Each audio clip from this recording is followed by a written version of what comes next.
Miss તમે શું કરો છો? કચરા પોતું. સરસ.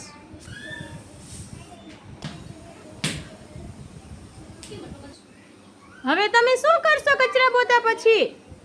નાસ્તો બનાવીશું. હે બોલ. પછી બહાર કોણ લેવા જઈશ?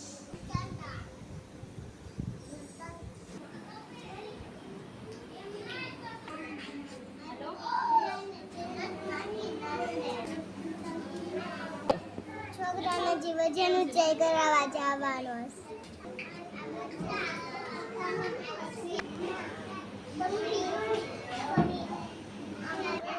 પેકેટ બોલાવવા જવાનું.